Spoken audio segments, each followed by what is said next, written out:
Movie చూసారు కదా! మీకు ఎలా అనిపించింది? మీ జెన్యూన్ చెప్పండి. నా పేరు Srichakra Mallikarjuna. Film critic, analyst. So, ఈ ఫిల్మ్ అయితే చాలా బాగా అనిపించింది. ఇంప్రెసివ్‌గా అనిపించింది.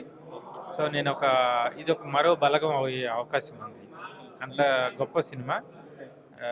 ఇంటర్వల్ బ్యాంగ్ అయితే నాకు అదిరిపోయింది. చాలా బాగుంది. ఇదొక యూనిక్ సబ్జెక్ట్. ప్రతి ఒక్కరు చూడవలసింది.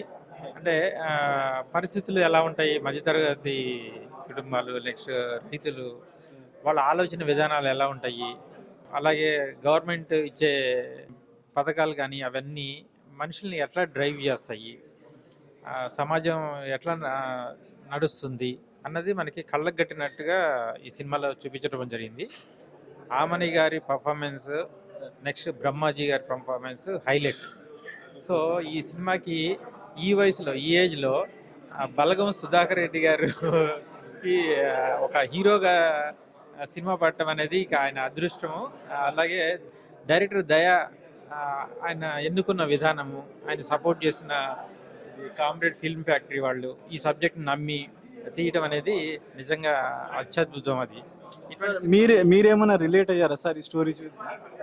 సినిమా రిలేట్ అవటం అంటే, ఒక మధ్యతరగతి కుటుంబంలో ఒక సభ్యుడిగా పరిస్థితులు డ్రైవ్ చేస్తే ఎట్లా ఉంటుంది, మన ఆలోచనలు ఎలా ఉంటాయి, మనకున్న ఆప్షన్స్లో మనం ఏమి ఆలోచిస్తుంటాము అన్నది బాగుంది. ఇది great moral story.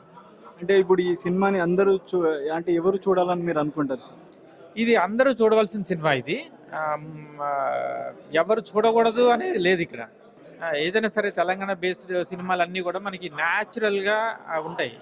Cinematic Liberty తీసుకొని ఏదో అరుపులు, గోళ్ళు, లేకపోతే పాటలు, ఫైట్లు ఇట్లా కాకుండా ఇది ఒక న్యాచురల్, ఒక లైఫ్. అది ఒక లైఫ్ని ఒక కెమెరా పెట్టి తీసుకుని వెళ్తున్నట్టు ఉంటుంది.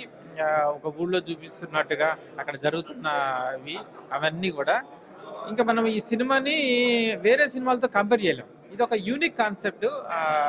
డైరెక్టర్ దయాకి తనకి ఆ థాట్ రావటమే, దాన్ని సినిమా రూపంలో తీసుకురావడమే హ్యాట్స్ ఆఫ్.